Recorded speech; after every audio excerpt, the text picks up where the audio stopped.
Et on en parle, l'actualité vue du net, c'est tout de suite, c'est un œil sur les médias avec Myriam Hamlal. Bonjour Myriam. Bonjour Raphaël. Beaucoup de réactions sur les réseaux sociaux à la disparition de Shimon Peres. Il y a deux portraits de Shimon Peres sur Internet, dans la blogosphère. C'est l'homme de paix et l'homme de guerre. Ces deux opinions sont irréconciliables, mais c'est ce qu'on retrouve. Quelques articles tout de même reviennent sur les multiples facettes de Shimon Peres, mais en général c'est très clivé. On va commencer par le côté positif. Ils sont très nombreux d'ailleurs, ces hommages rendus à Shimon Peres sur la toile. Regardez par exemple ce tweet: avec la mort de Shimon Peres, Israël a perdu un grand leader et le monde un artisan de la paix.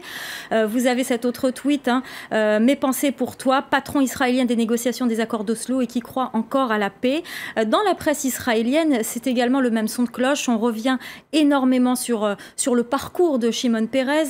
On ne parle pas que d'Oslo, même si ça a une place importante dans la presse israélienne, mais on parle aussi, par exemple, dans Yediot Aharonot, de sa politique, de l'homme politique, de son rôle, tout simplement, dans la politique israélienne. Dans Maariv également, on parle du pionnier aussi du nucléaire israélien. C'est également le titre de Jérusalem Post, l'architecte du nucléaire, du programme nucléaire israélien. Et puis, pour Haaretz, Shimon Peres a été stoppé dans sa démarche vers la paix. C'est comme ça que titre le grand quotidien israélien Haaretz. Mais tous ces journaux y consacrent énormément d'articles, énormément de photos, reviennent sur son parcours et en général une description et des portraits dithyrambiques de Shimon Peres. Alors vous l'avez dit, un portrait qui n'est pas partagé par tous. Non, et vous en doutez, Raphaël, côté palestinien, c'est pas du tout l'avis qu'on a. On partage pas du tout cet avis. On a par exemple beaucoup la réaction dans la presse de Leila Shahid qui était la représentante, l'ambassadrice de la Palestine auprès de l'Union européenne. Et pour elle, il a beaucoup déçu. Elle parle d'une immense déception du camp de la paix, aussi bien israélien que palestinien. Pour elle, il a en quelque sorte trahi le camp de la paix en rejoignant d'ailleurs le gouvernement d'Ariel Sharon et en poursuivant la colonisation. Pour elle, il a beaucoup déçu et elle le dit, elle le répète dans plusieurs articles. Et c'est un petit peu le même son de cloche qu'on retrouve sur le reste de la toile côté palestinien. Regardez par exemple ce tweet, ce tweeto qui dit qu'il a pris la vie d'innocents dans le massacre de Cana et qu'il ne le regrettera pas. Alors le massacre de Cana, c'est le bombardement par l'armée israélienne le 18 avril 96 d'un camp de l'ONU, des casques bleus de l'ONU, où se trouvaient des civils, des réfugiés.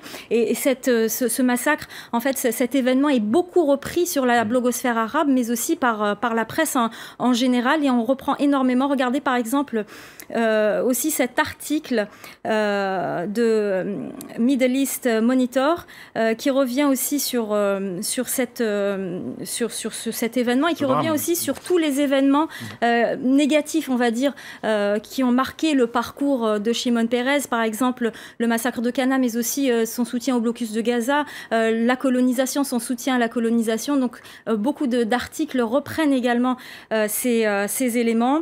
Je ne sais pas si on va pouvoir voir ce dessin. Ça rame un peu, comme on dit. Ça rame un petit peu, il y a petits soucis aujourd'hui. Par exemple, par rapport à Cana, il y a aussi Robert Fils qui s'exprime. Il avait été le premier journaliste sur place et pour lui, Shimon Peres n'est pas un homme de paix, mais un homme de guerre. Et puis, j'aimerais qu'on regarde ensemble aussi une vidéo, une très belle vidéo.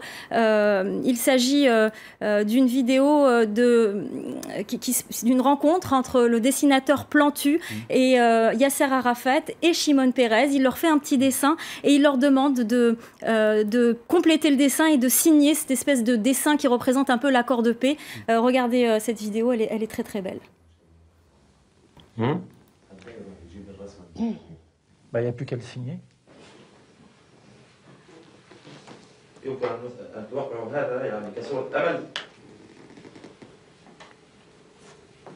Ce sera au tour de Shimon Peres. Et il y a, si vous me permettez, peut-être une tendance vers une solution. Alors il parle d'une tendance vers la solution. Donc on n'était pas encore... On n'avait pas encore atteint la paix, mais c'était une tendance pour la solution. Espérons que cette tendance Et oui, parce que malheureusement, on n'a plus jamais revu de scènes semblables. On en est loin aujourd'hui. Merci beaucoup, Myriam Hamlal.